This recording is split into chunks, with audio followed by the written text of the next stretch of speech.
Suitcases, I think, is important because now we're in the 21st century. I think more than ever before in the whole history of the Western world, people are on the move. So the suitcase is a good metaphor, a good analogy. Not that the suitcase should contain a clean pair of pajamas and a new toothbrush, but should contain your memories, your desires, the things you want to hide, your toys as a children, the books you learned as a student, the things that you want to treasure. So it's metaphorical as well as being literal. So that, you know, at the backs of every section... I suppose that I've been thinking about this film project for a very long time, probably maybe 15 years. Because for a long time I've had a big disenchantment about cinema. I hope that I have the legitimacy to say this because I've been working in cinema so long. I've made over 400 films of every sort of description, not just feature films, but television films, experimental films, films on every single media that you can think of within the aegis of cinema. And at the beginning of the 20th century, it was thought that cinema would be the ideal medium to end all mediums. The German composer Wagner always talked about the total artwork.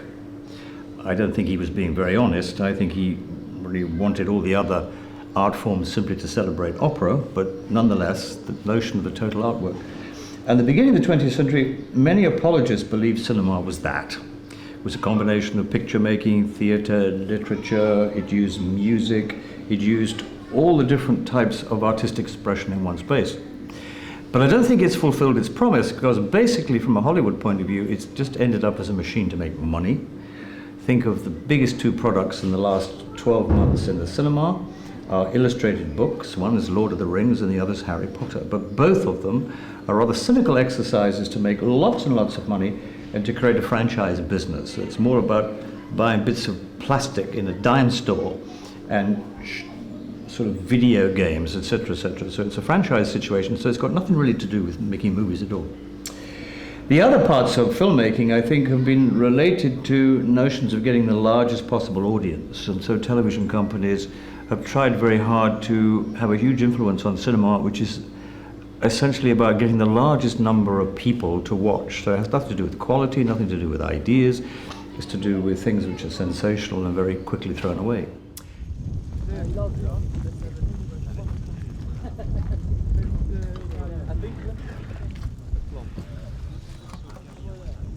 Peter es una persona muy meticulosa y con unas necesidades muy específicas, pero por otra parte también una persona muy creativa que es capaz de inspirarse sobre la marcha y aprovechar cosas que están ocurriendo en cada momento.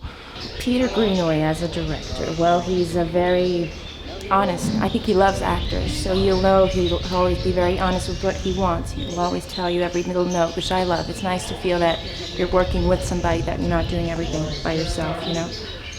And he makes sure you're very comfortable with everything. You know, we have many difficult scenes to do with the body and being naked sometimes. And I always feel that he respects what we're doing, and that's perfect. Peter Greenaway is a huge gift because he has so much knowledge. He has. I've never met a man who has such a huge vocabulary. He's an artist, and as a director, to work with him is brilliant because he had a part of every second of this project. This is came out from himself. And because it's so close to him as an actor, it's brilliant because he will always help you and always know what he's talking about. It's his subject, it's his piece of art. And he's wonderful with actors. He very, very helpful and very knowledgeable. He has a lot of very intelligent help. And very good for me because I'm so new. I'm quite a new actor, so to work with someone with his experience is brilliant for me. I learn so much every day. Every day I'm learning something new. Me gusta de este director lo exquisito que es en cuanto a fuera de lugar, ¿no? En cuanto a que él pues vive en su Rubik, ¿no? Que ve por los cuatro lados, y es su forma de hacer, ¿no? Entonces me pilla a mí en un momento que también tengo ganas de hacer formas nuevas. Por eso hago otras cosas también, ¿no? Pero ahora también con el trabajo de actor quiero hacer cosas nuevas, ¿no? O sea, nuevas, que venga un director y me descoloque, ¿no? Y vea que rueda de otra forma, ¿no? Porque si no también uno se aburre, que me permita hacer cosas que no he hecho. Peter Greenaway con los actores es muy sencillo, es muy sencillo.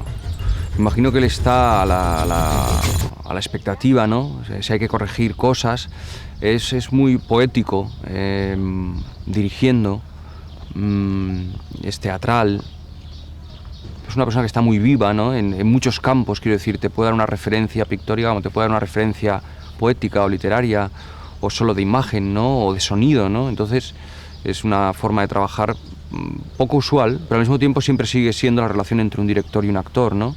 Mi hermano me llevó a ver el contrato del dibujante. Yo tenía 15 años y me pareció, dije, mi hermano le dije, ¿dónde me has traído, tío? Yo tenía 15 años, claro, ¿no? O sea, pero estoy muy contento de haber visto esa película con 15 años en los cines, ¿no? Y entonces, pues, como que mi hermano empezó a engancharse a Greenaway, ¿no? O sea, yo a Greenaway lo conozco más por mi hermano que por mí, porque me llevó a llevar Zoo, una película que se llama Zoo de Greenaway, Prospero's Book, The Baby of Macon, The Pillow Book, El vientre del arquitecto, quiero decir, he visto bastantes. Esta de Drowning by Numbers también. Because cinema is a passive situation where you sit in the dark. What on earth are you sitting in the dark? Man's not a nocturnal animal.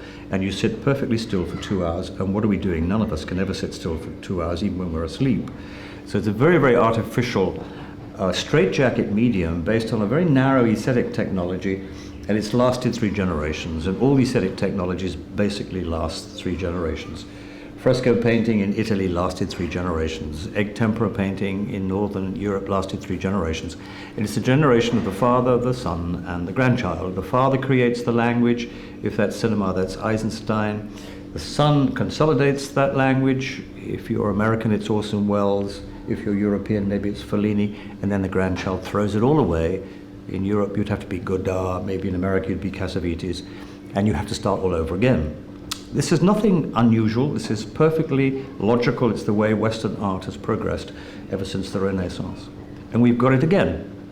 And you don't even need 100 years. You don't even need, because most 3 generations are over in 70 years.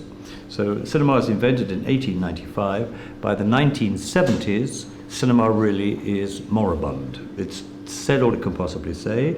All the great practitioners have made their comment. So I think the last great people, maybe in terms of cinema, were probably the Germans in the 1970s. People like Herzog, Straub, Wenders, and Fassbinder. And by the time Fassbinder dies, really, he's the last true radical creator. He was the last person to do something new in cinema. But it's not just a question of what he does or people like him. By the end of the 70s, television is beginning to become far more important than cinema, and people aren't spending money in the cinema anymore. All the big inventions, nobody's invented anything new in the cinema, either in technical terms or in aesthetic terms. So Tarantino and Oliver Stone, they're just pasticheurs. They're doing the same things over and over again. But cinema is a big animal. It's like the dinosaur, and they say the dinosaur dies on a Monday, but it takes 3 more days for its tail to die. So you can imagine that Hollywood will go on wagging its tail, even though it's brain dead, for maybe another 3 decades. There are very big vested interests there. They're not going to throw them away very easily. But one shouldn't be unhappy about this, because the next new cultural aesthetic medium is already beginning to happen, and that's all the post-television technologies. It's the websites, it's the DVDs, it's the CD-ROMs, and everything that's coming from that.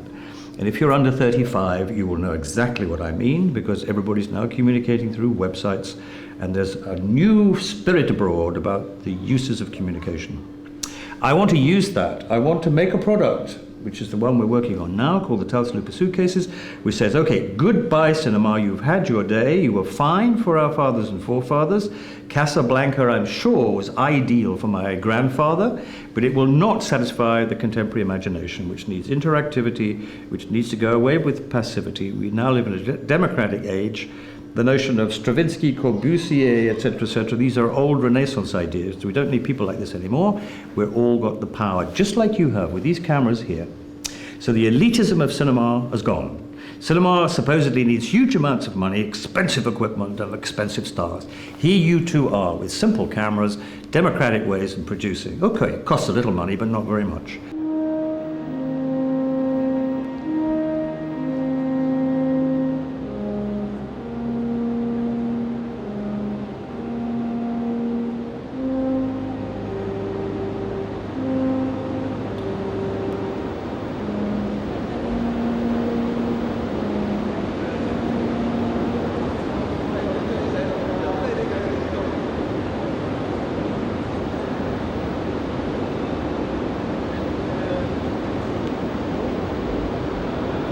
JJ, can we rehearse the end? I imagine you've arrived. So, Jack, so if you could lie down, what's the distance from the camera? About here?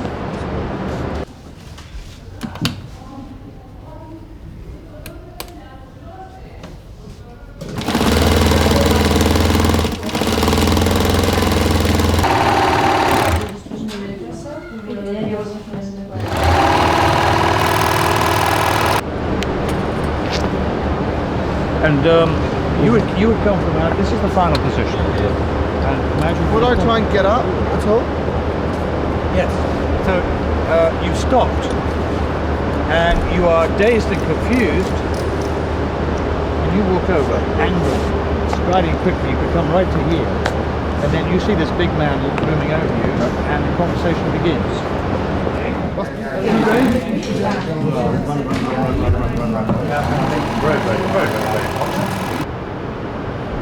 God, Luper, what the hell? I'm sorry. I'm a regular traveler. I never expected to find your guards here. My guards? They're your guards too, but take this man into my office at once. There'll be people all around. Take this man into my office at once. At once! And take the names of all these witnesses. Good. And I'm off. I like the uniform.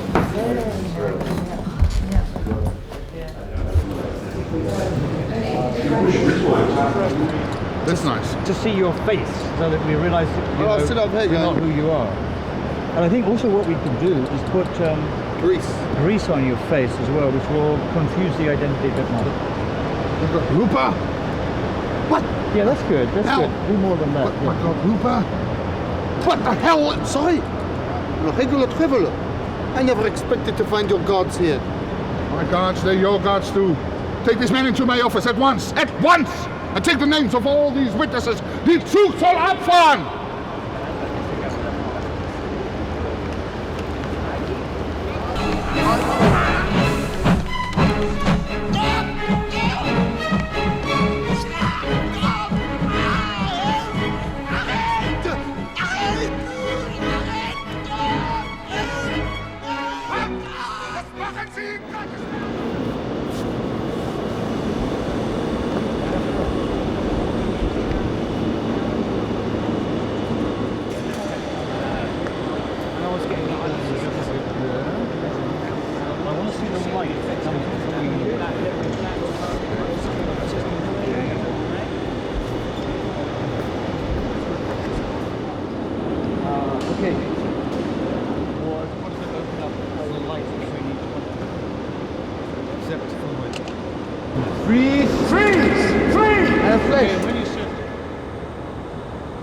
Change position.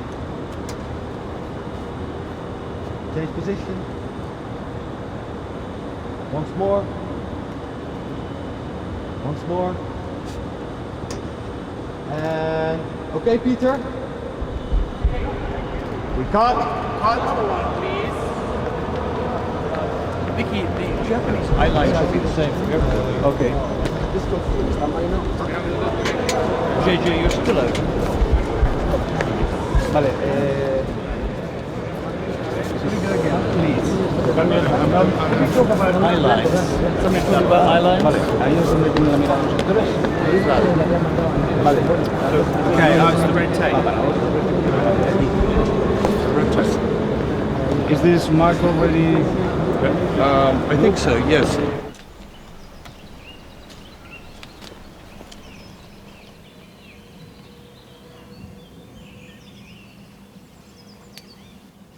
Okay, can we take a shot of this fig tree to remind us of Adam and Eve? Can you? Okay, and then can you pick out one single leaf? Okay, that's good. And can you find a single leaf then? Just a single leaf and fill the frame.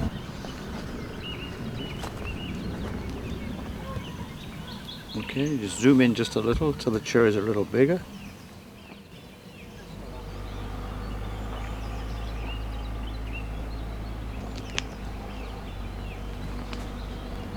Okay, just go just a little wider, zoom out just a little more, a little more. Okay, that's good. We've sort of done these two trees, but I'm sure nobody will ever recognize. So let's come back again to this one. So can we shoot this one from somewhere? Oh. Can you, on a low level, give me a shot of this? This one? Yeah.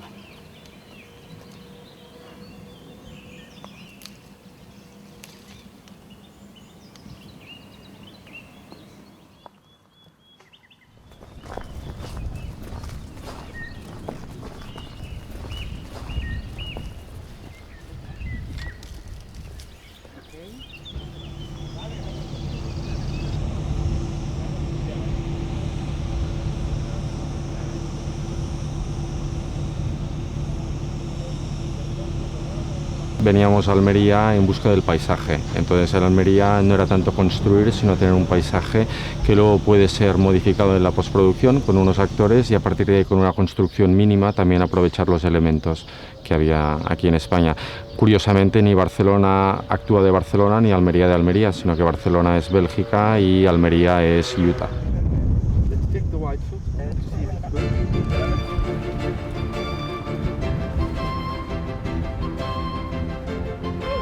Are we just looking for the right locations to place our camera? Look, I don't want to ask you questions now. I'm busy making a film. You can observe, but I don't want to talk to you. Oh, we can go in town. Yeah. So we get the whole car. It seems a bit like an advert for a Chrysler.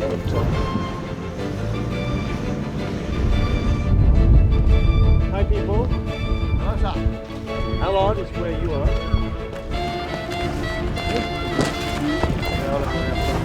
We gaan wegrijden. We're gonna drive. We're gonna drive away. Okay.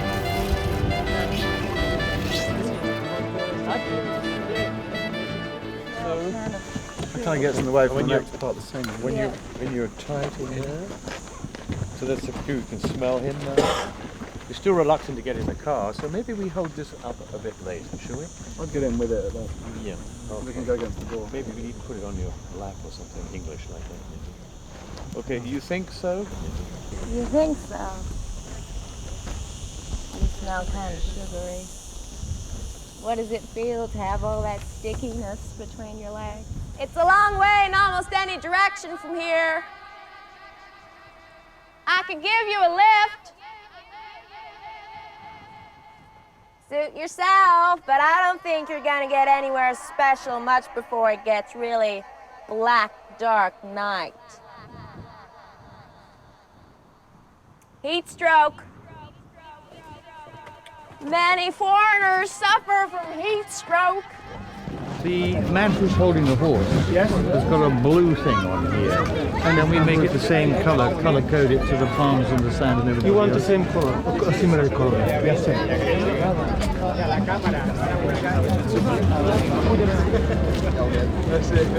Just to get the same color coding across everything.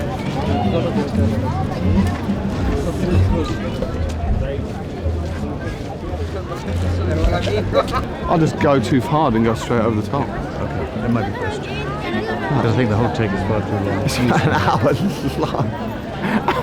And the third guy is ridiculously acrobatic, so he has to go. Or has to do it much more simple.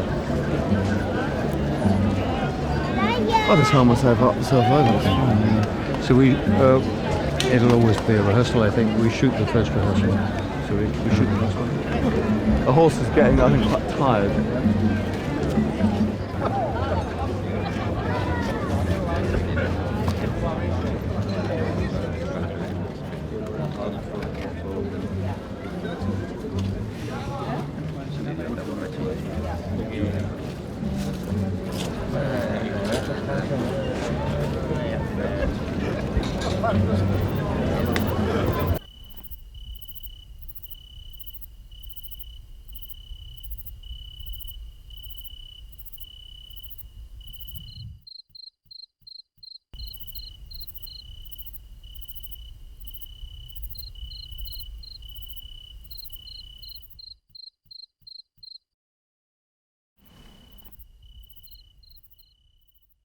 My cinema is always looking for new ways to organize the material, since I'm not very convinced that narrative is a good way to organize material in the cinema. So I've used number counts and color coding and arithmetical counts and the alphabet and so on.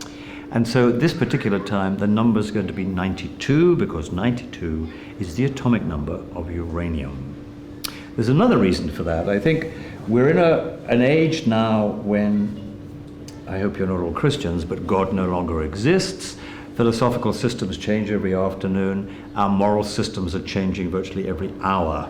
Our moral systems have become a question of convenience. Whatever is convenient and accommodates us in one afternoon. So there's a malaise or an uncomfortableness about there being nothing structured anymore, nothing we can rely on. For me, I think this is very liberating, because we can't blame anybody else anymore. We can't blame God, we can't blame Satan, we can't blame Freud, we can't even blame our mothers anymore. We're on our own. It's very liberating, very challenging, but it's where we ought to be all the time. Never blame anybody else for our mistakes. The mistakes are ours. But the atomic table, although it's very abstract, very cold, very scientific, is always the same. It's an absolute fixity in the universe. This glass of water is made up of elements which are exactly the same in this restaurant just outside Barcelona as they are on the furthest star away in the universe.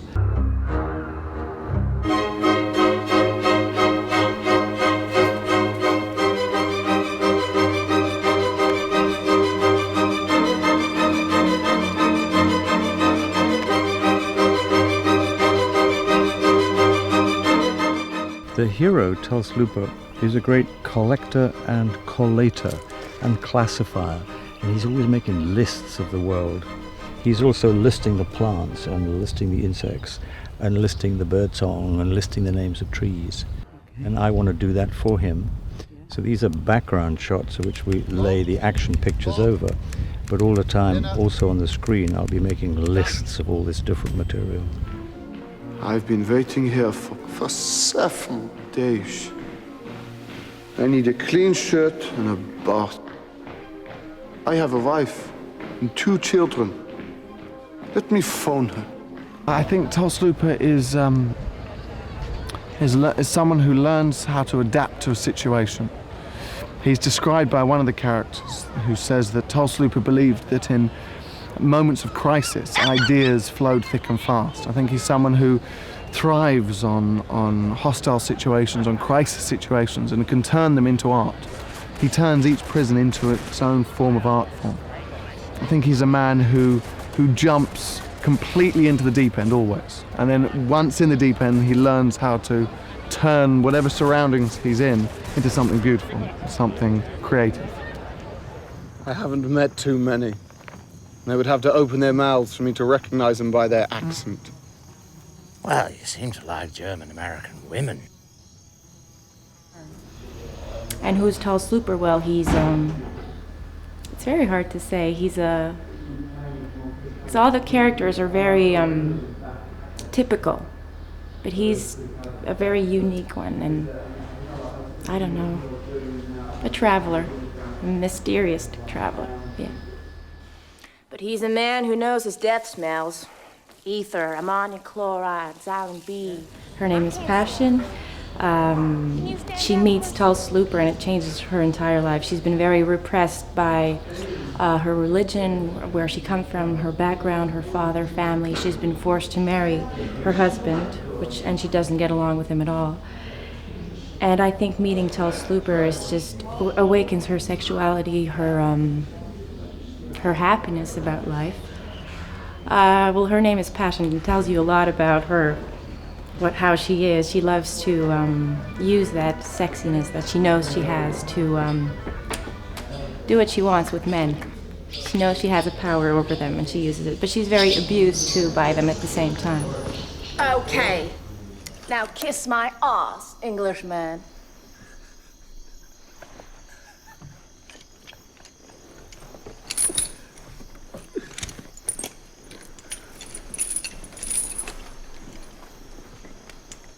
Ah, now that's something you can't put into a suitcase.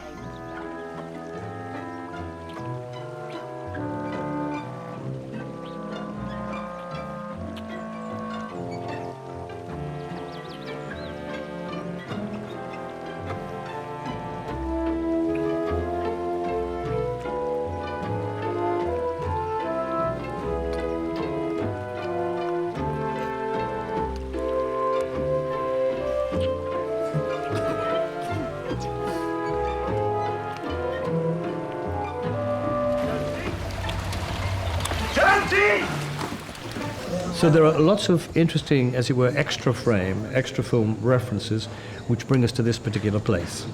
Tulse Luper is self-advertised as a man who always wants to find things that are lost, either lost people, lost objects, and essentially lost places.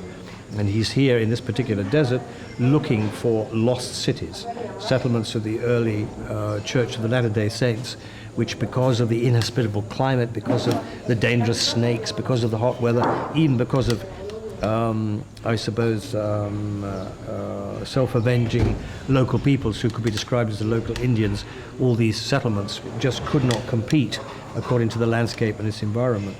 So we are very admirably placed here, I think, both for reasons within the film and reasons for without the film, to make this a very good location for the second episode of the Tulse Luper Suitcases. A lot of the motifs in my cinema keep reappearing. The obvious ones, which maybe are not particularly applicable here because we're in a very, very dry desert, are the notions of water and the notions of flying. I cannot really with great truthfulness say that either of those particular ideas are relative to this particular episode, but there are other phenomena, I suppose, about attitude towards sex and death which are continually reappearing. And we're about to film now a table scene. I was not particularly aware in my early films that there were always big table scenes. After all, not just to eat food, but as a social exercise for people to come together to discuss and to plot and to dramatize. But maybe more latterly I've become aware of this, and almost like a pastiche, I suppose, I've always introduced big table scenes into all the films. Here, supposedly in a Mormon township of Moab, we're recreating a big American breakfast. The community of Mormons are about to set off for Europe, but it's particularly apposite because Tulse Luper, the hero of the project, becomes part of a familial conspiracy around a breakfast table. Me ha explicado la película lo que explica un poco, ¿no? Que es una película que trata de un hombre que se llama Tulse Luper, que es coleccionista, una historia que arranca cuando se descubre el uranio en Colorado y una historia que acaba cuando cae el muro de Berlín y un poco las aventuras de este Tulse Luper, ¿no?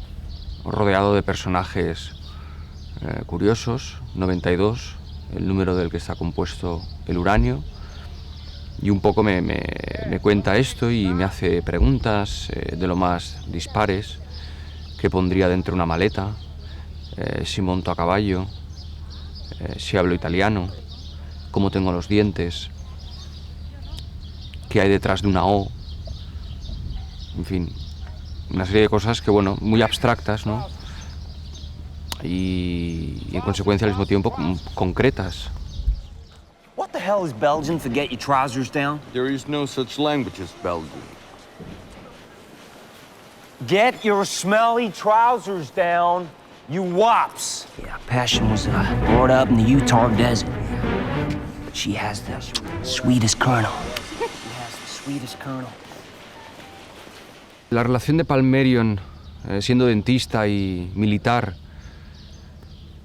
yo le dije a Greenaway, ¿no? Le dije, yo voy a trabajar desde fuera y si salen cosas dentro, bienvenidas sean, pero voy a a crear un personaje en principio frío como una dentadura, ¿no? O sea, pero muy útil, ¿no? Por la dentadura masticas y tragas y comes, ¿no? Quiero decir, si no comes mueres. Entonces, un poco yo intento acercarme lo más posible a la cabeza o al pecho de un director, al pecho de su película, y si ese director trabaja en abstracto o trabaja con conceptos o trabaja como sea, yo intento acercarme, ¿no? Un actor es una persona permeable que se acerca a lo que un director pide o sugiere, ¿no?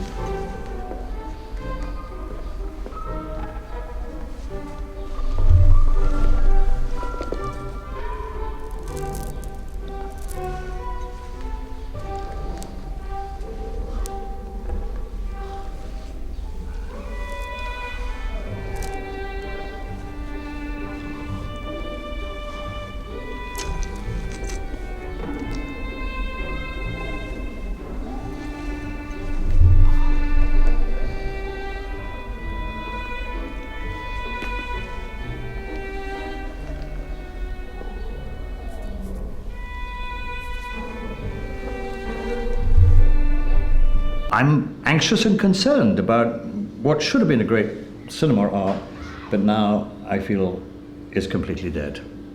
And I think the cinema died on the 31st of September 1983 when the remote control was introduced into the living rooms of the world.